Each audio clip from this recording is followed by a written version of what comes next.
The second under the MDBs, strengthening of MDBs, is the G20 Independent Expert Group on strengthening MDBs, and this was established and it has submitted its volume 1.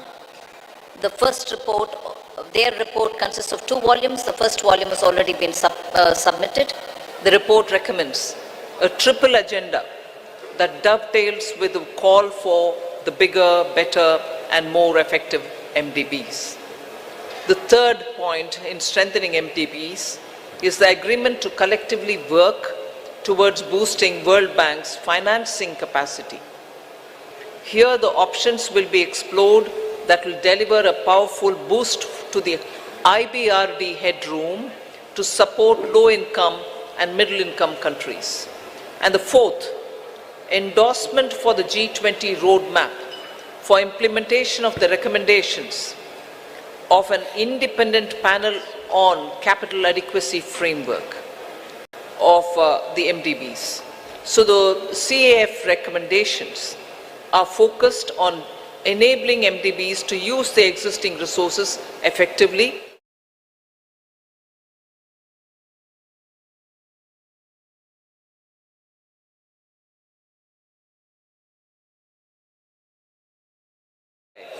will potentially yield additional lending headroom of approximately $200 billion over the next decade.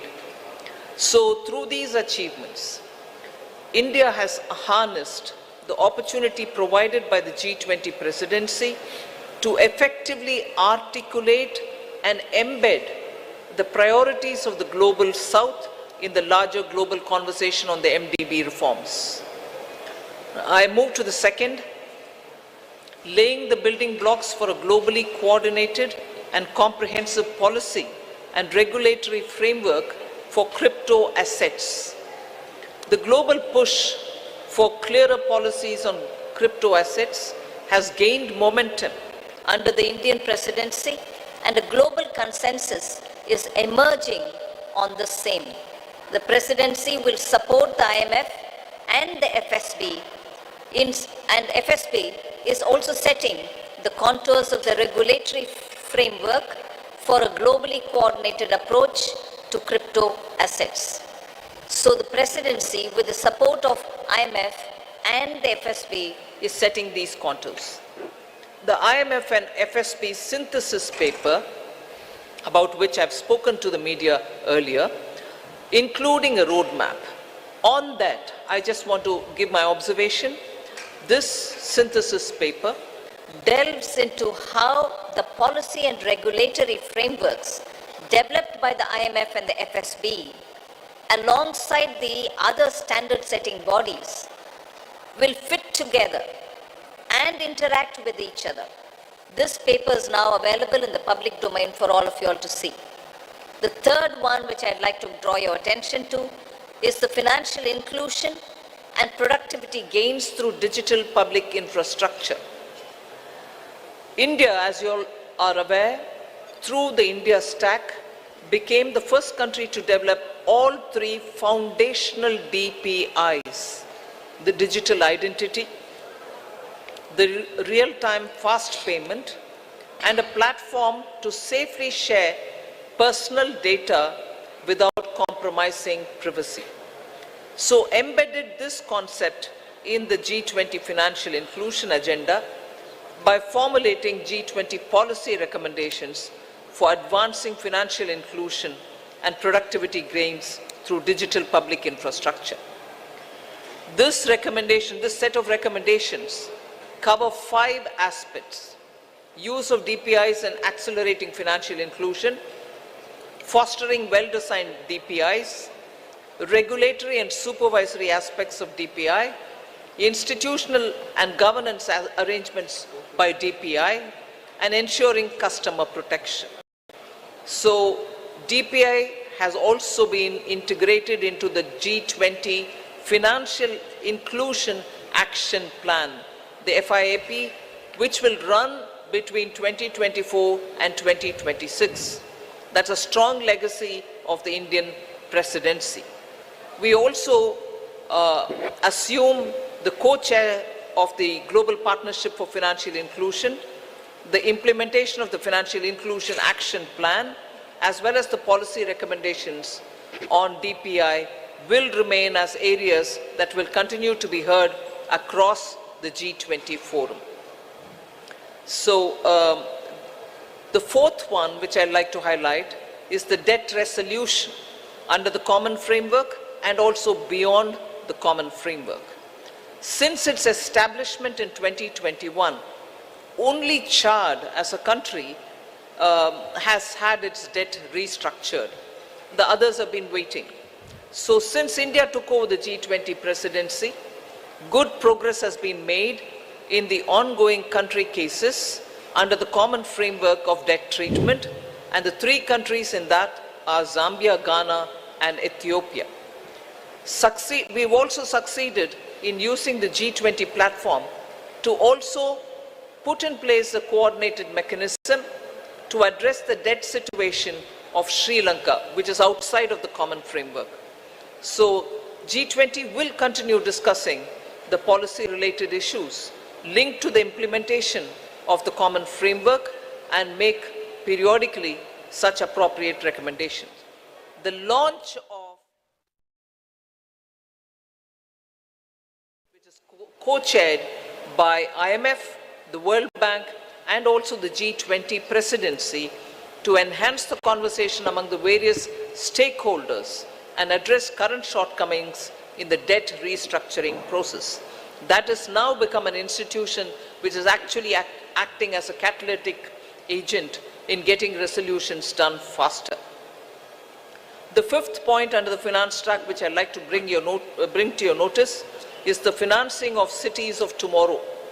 Key concerns of the low-income countries and emerging markets is always been to mobilize resources for financing sustainable, resilient, and also inclusive cities of tomorrow.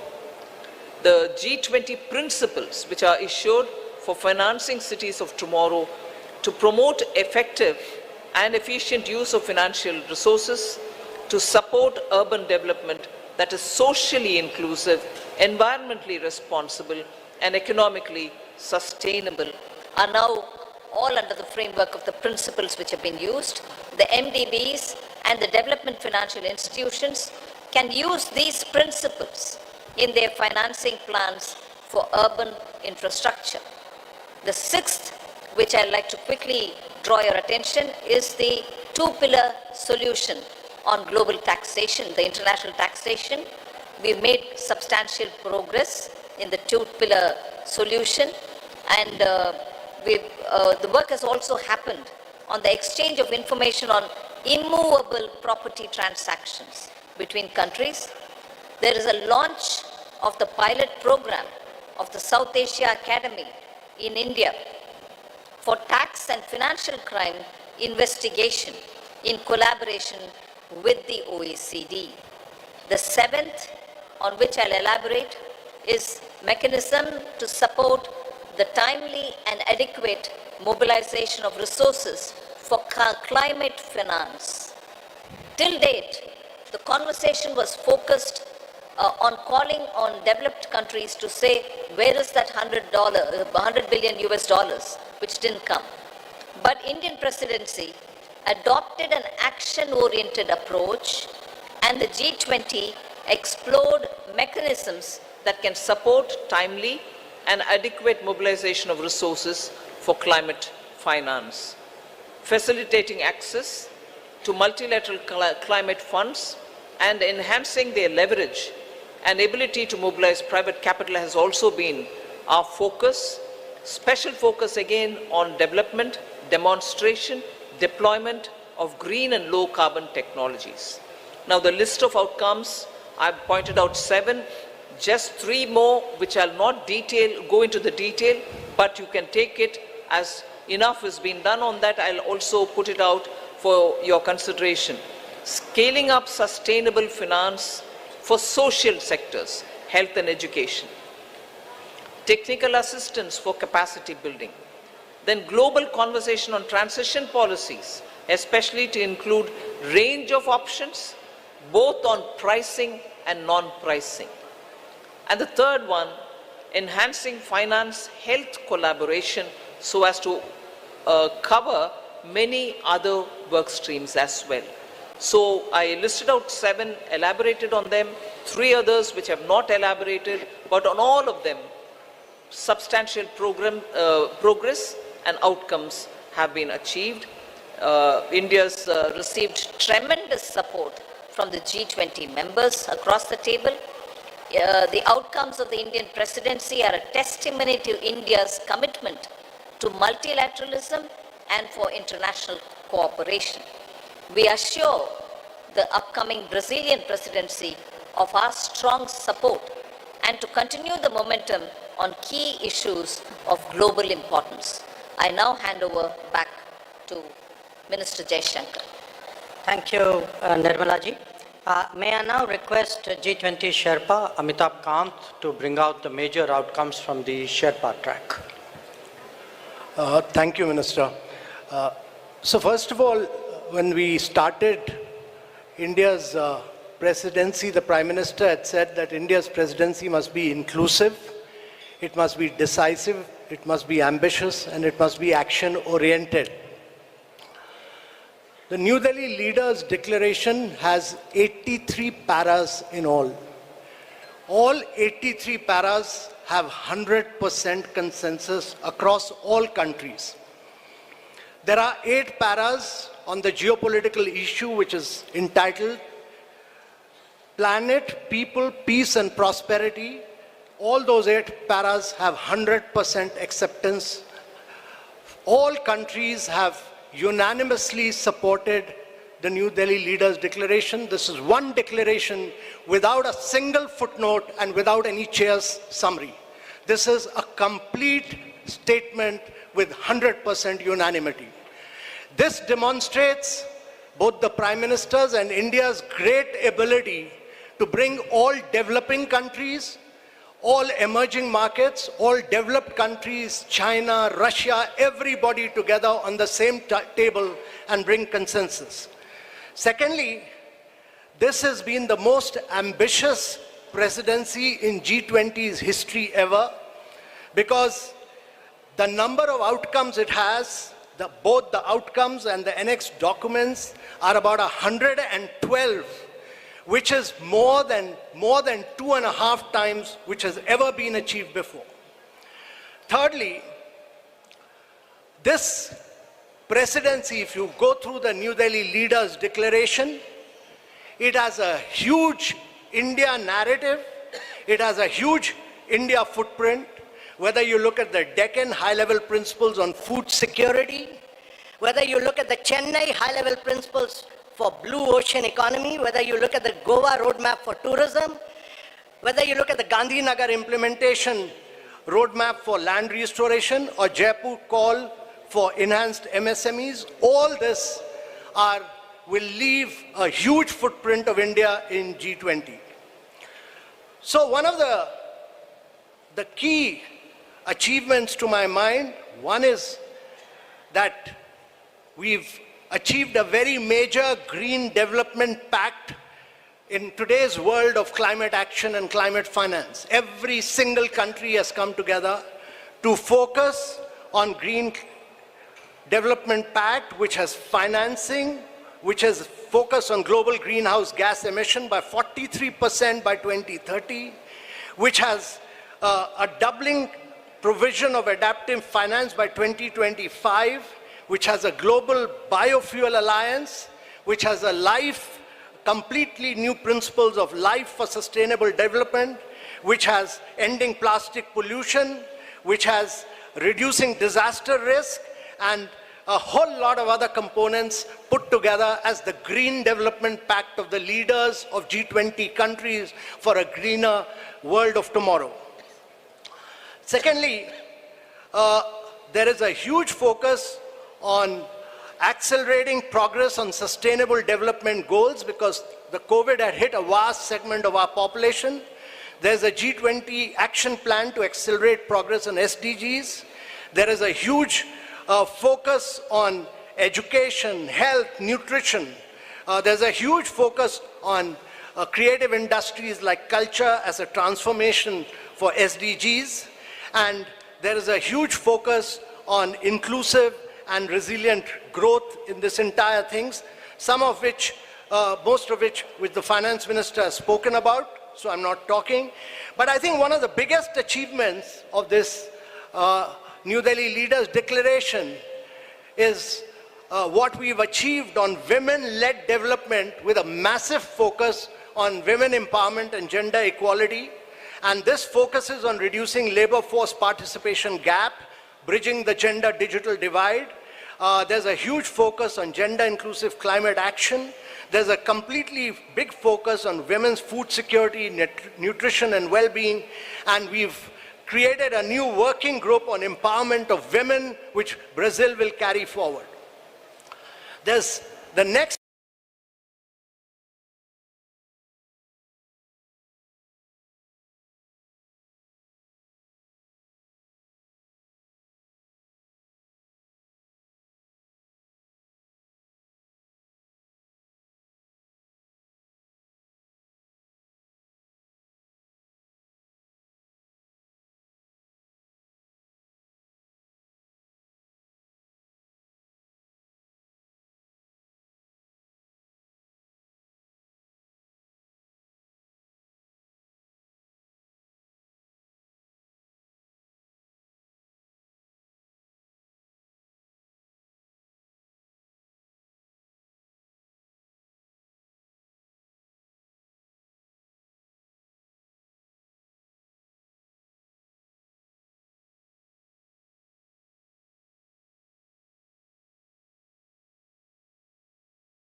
key in the world, the G20 leaders are focused on artificial intelligence. They are focused on cyber security.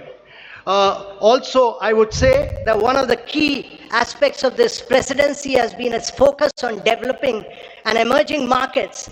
No document of G20 has had such an immense focus on developing and emerging markets and the voice of the global south as this particular document has. This is a document of the global south. This is a document of the developing countries which came together and spelled out their priorities. And India has been the spokesperson of all the global south and spelled out their priorities in this document. This document also condemns terrorism. It denies terrorist groups safe haven and freedom of operation and many other things. But let me assure you that for the planet, there are several new initiatives on climate and health, and this has been an inclusive G20. This has been a very a G20 where the leaders give a direction to global agendas, and this has laid the foundation for very bold action. But more than anything else, it has amplified the voice of global south. It has also demonstrated that India has a huge capacity of bringing the world together and leading the world in developmental and geopolitical issues as well. So thank you very much, ladies and gentlemen. Thank you, Amitabh. Following up on my colleagues, let me add a few more remarks. While noting that the G20 is not the platform to resolve geopolitical and security issues, the leaders recognized that they can have significant consequences for the global economy. In particular, they dwelt on the ongoing war in Ukraine and the impact it has had, especially on developing and least developing nations still recovering from the pandemic and economic disruption. The 3 F's, food, fuel, and fertilizers, were issues of special concern. Another subject that was addressed by them, as the Sherpa noted, was countering terrorism and money laundering. The leaders condemned terrorism in all its forms and manifestations and recognized that it constitutes one of the more serious threats to international peace and security. So, in conclusion, as you can all see, all G20 member states have come to New Delhi with a strong sense of responsibility about addressing the most pressing global challenges. Speaking for India, we are clear that no one left behind, as the finance minister highlighted. No one left behind is as much a foreign policy goal as it is a domestic one. Indeed, it should be a global one. Obviously, there are differing viewpoints and interests at play in regard to the various issues under discussion. However, we have been able to find common ground on all of them. As a result, we can justifiably state that under Prime Minister Narendra Modi's guidance, the New Delhi summit has given clear directions for the growth and development of the global economy in the years ahead. We would be glad to respond to your queries. Thank you. Thank you very much, sir. Before I open the floor for questions, let me just mention that the document in question, the New Delhi Declaration, has been uploaded on the website about an hour ago, and please have a look at it. Let me open now the floor.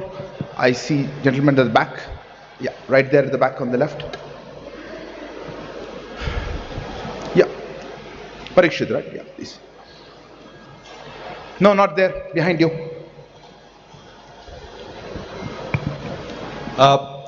One question to... Please introduce yourself and the organization. I'm Parikshit Luthra from CNBC TV 18.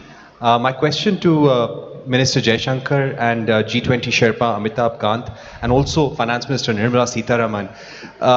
How difficult was it to have consensus on the wording of the Ukraine-Russia war? This has been a difficult point in every conversation in the G20. There were several drafts circulated. We heard of a new draft this morning as well. Were there any countries which actually helped India in bringing consensus on the table? I see a name. I see the lady here. Please, ma'am. Yeah, you.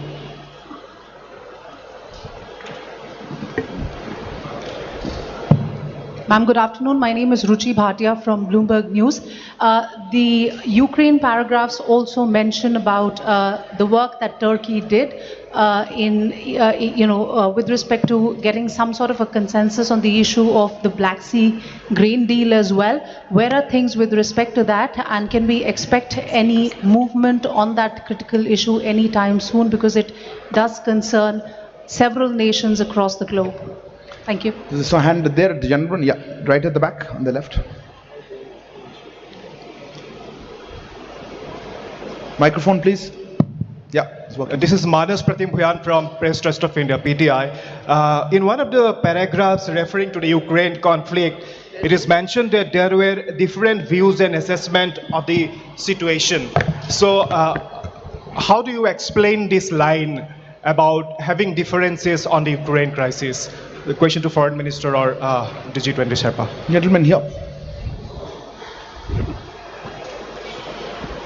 Hi, this is Ashish Singh from the Geostrata. Going forward, how will we see action for climate-related adaptation financing for the Global South, especially with India being part of the Troika? Thanks. We'll take one last question there. Yeah, there. Yeah, the lady there. I'm sorry. Behind you, right at the back.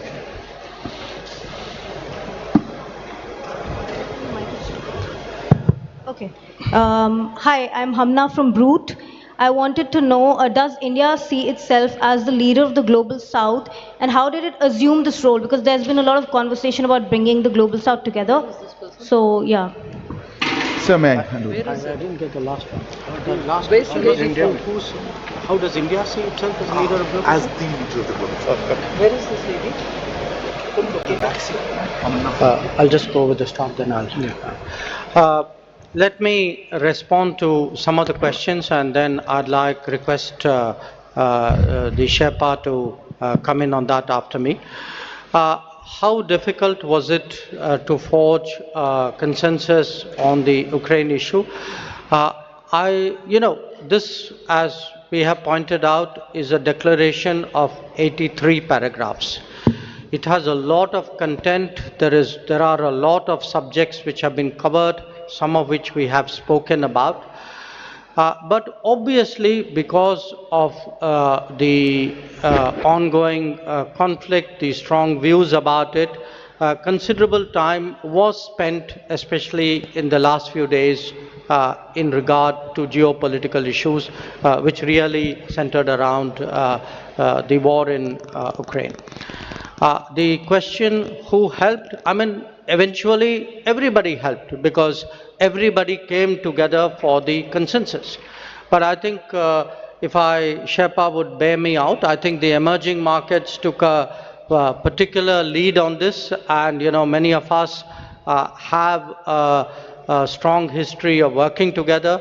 Bear in mind that actually you have 4 developing countries in succession as G20 presidency: Indonesia, us, Brazil, and South Africa.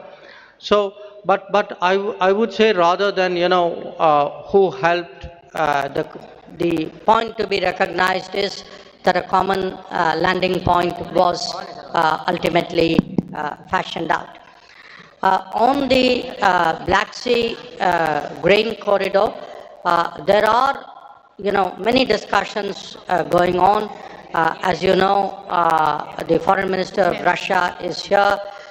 The president of Turkey and his delegation are here. UN Secretary General is here. Other people are here.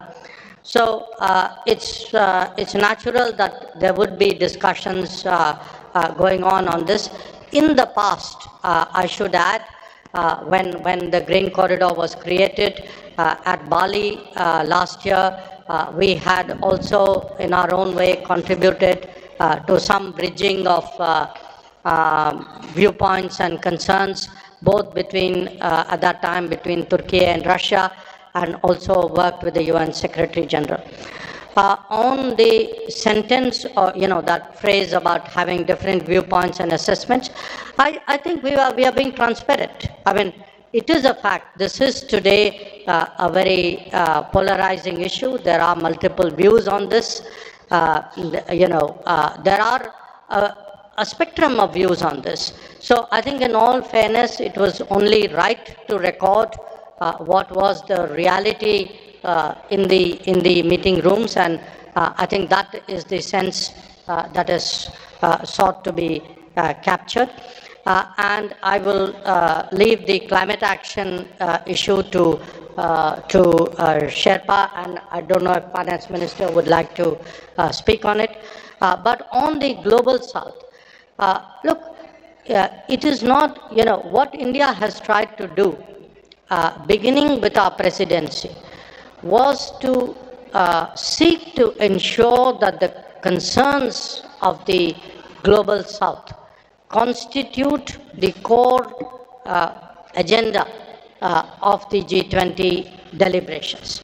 Because after 3 years of pandemic, after economic disruptions of various kinds, after the impact of the Ukraine conflict, after climate events, the fact is that the countries of the global south are in deep economic distress. And that distress has not, in our view, been fully recognized till now. And we therefore very consciously started off with the Voice of the Global South Summit.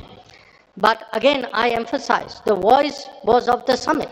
It was a voice of 125 countries who participated in that summit.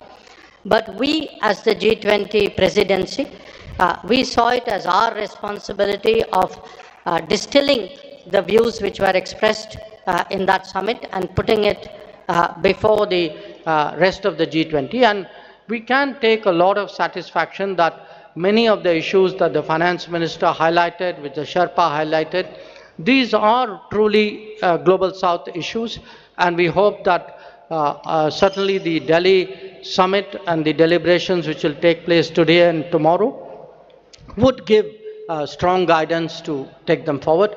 Sherpa, Amitabhji, if you want to add to it. On the Russia-Ukraine crisis, India worked very closely with Brazil, South Africa, and Indonesia. And I want to say that it was the emerging markets which played a very key role. India worked with all the emerging markets, which played a very key role. There was very tough, very ruthless negotiations which went on for several days non-stop, and I really feel that in the end the issue was clinched because of the leadership of the Prime Minister, because eventually we had to say that the leader wants it and this has to be delivered. And secondly, I really want to thank Mr. Jaishankar. I constantly took his advice and he guided me, and he gave me two really outstanding officers. One was Nag Naidu, who's a very outstanding officer and very enthusiastic, motivated young officer who worked with me, Inam Gambhir. They did a really outstanding job as far as the geopolitical issues concerned. I had two other Foreign Service officers who've done brilliant work, Abhay Thakur and Ashish Sinha, on different aspects, but on geopolitics, they've done a really spectacular work. So it was really great teamwork. It was just brilliant teamwork by India, which has enabled us to achieve consensus on an issue on which the world has evaded any consensus. Even the Bali document, which we talk about, actually, we could not move forward with it because we could not arrive consensus in it for the first meeting. And on climate, let me tell you that this is one of the most ambitious document on climate, because it talks about almost 5.9.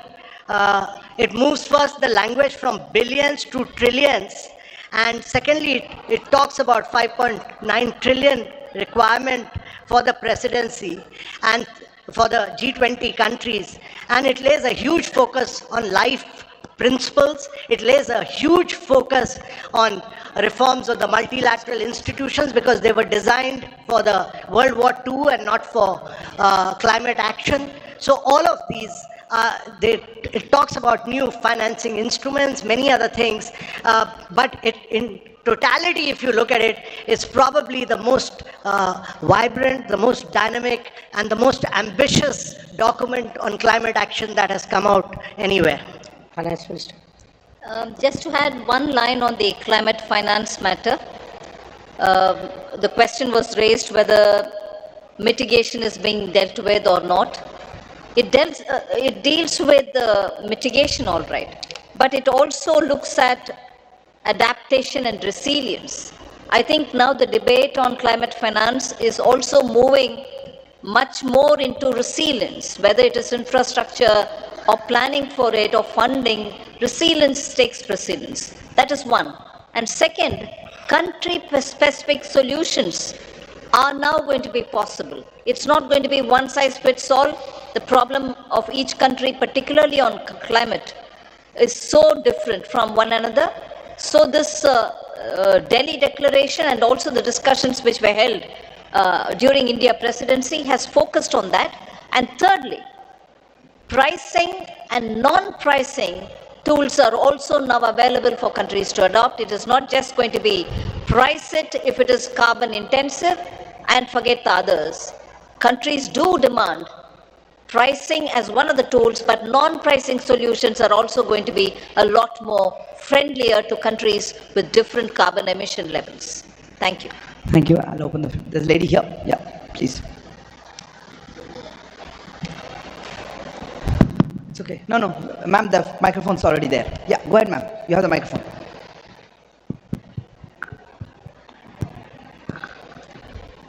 Hello. Yeah. Good evening to the panel. This is Priyashmita. I'm from Informist Media. My question is directed to ma'am. That is, now that there is a global acceptance of the fact, or at least a G20 acceptance of the fact regarding food and energy security, what is the immediate ramification on inflation and growth forecast, both domestically and globally, that you see? Thank you. Well, globally, I think it will have... Oh, sorry. We can take questions together. Okay. Yeah, gentleman there. Yeah, you. The gentleman there who's put his hand up, if you could give the microphone to him. Yeah, thank you. No, not him, not him. I'll come to you, sir. I'll come to you in a minute. Person in front of you. Hold on there at the back.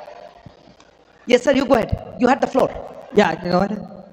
No, not you, sir. Okay, since you have the microphone, go ahead. Go ahead. I don't want to waste time. Go ahead. Hi, Stephen Borwick of Nikkei Asia. My question is for Foreign Minister Jaishankar.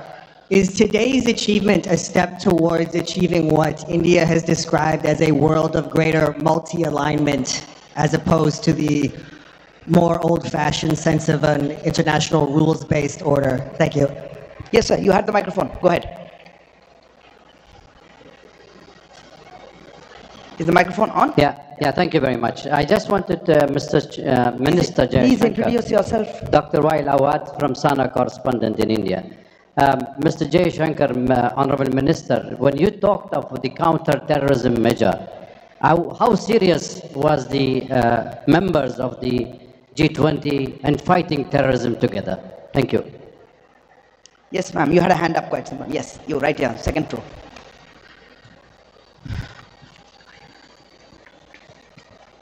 Samira Hussain with BBC News. I want to go back to Russia, and if you look at the language that was used in Bali, and you look at the language that was used now, gone is any reference to Russia and its aggression. Were those concessions made in order to get Russia to sign on? And do you think the weight of this has been watered down? And does that take away from its importance, especially when you're talking about fuel and food security? Yes, you. Yeah. Right in front. No, ahead of him, please. I saw his hand. Yes, you. Please, go ahead.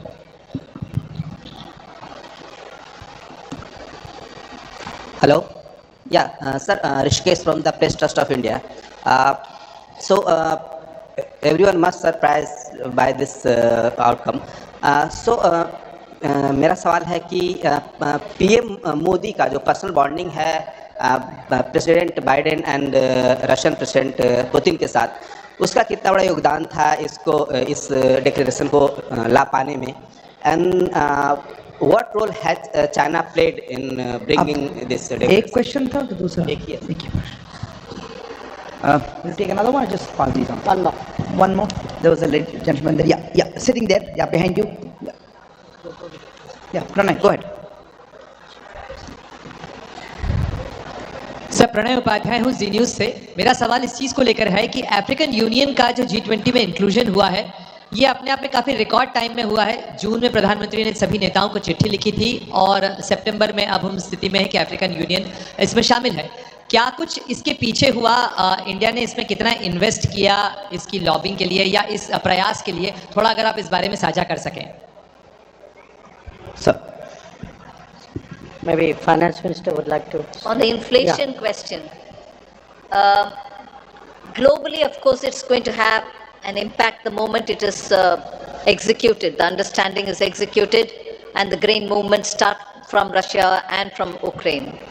So, particularly countries which have been hard pressed, which have originally and for a very long time depended on grains coming from these two countries, are now waiting to have that back again. As a result, I think it will cool off inflation, particularly in food grains. Domestically, we've had very little grains coming in. Except for edible oil, particularly sunflower oil, our imports have not been so much dependent on these countries. There are times when we've brought in extra edible oil, and therefore to that extent, yes, it will certainly have an impact on domestic inflation as well. But largely, India's domestic inflation is affected by vagaries of the monsoon or supply side problems. Global impact is not as much as countries which are outside dependent on grains coming completely for their consumption from outside. If I could respond to the question whether this is a world of multi-alignment. I mean, first of all, when we are talking about G20, let us remember that this is a forum for international economic cooperation. Its primary focus is on economic growth and development. And in a way, the G20 itself is a reflection of multipolarity. The fact that there was, in a way, the salience of G7 was a decade ago replaced by the salience of the G20. I think that itself was a statement. Now, what you see before you in terms of the leaders' declaration and the discussions that are going on are obviously discussions among a very broad, very diverse range of countries at different levels of economic development, whose economic and social, cultural composition is quite different from each other. So I think in that sense it's quite reasonable to assume that there is a certain there's a spectrum of views and interests out here which we have tried to harmonize to produce the declaration. The question on counter-terrorism, what happens? I would draw your attention to paragraphs 74 and 75 of the Leaders' Declaration. 75 speaks about the role of the FATF because clearly the financing of terrorism is a very strong concern which the entire international community, not just the G20, shares. The 74 deals with illicit trafficking and diversion of small arms and light weapons. So I think these are concerns. So within the G20, I think these conversations are quite helpful, but obviously in terms of policy action, they will be carried into their particular mechanisms and forums which focus on the issue.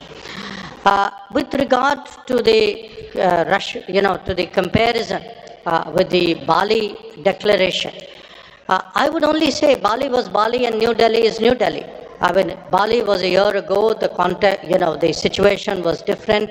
Many things have happened since then, and in fact, if you see in the geopolitical segment of the Leaders' Declaration, there are in totality 8 paragraphs, 7 of which actually focus on the Ukraine issue, and many of them highlight problems which are of great contemporary significance. I mean, including the efforts of the Istanbul agreements, the concerns about unimpeded deliveries of grain, foodstuff, and fertilizers, the issues of attacks on the relevant infrastructure.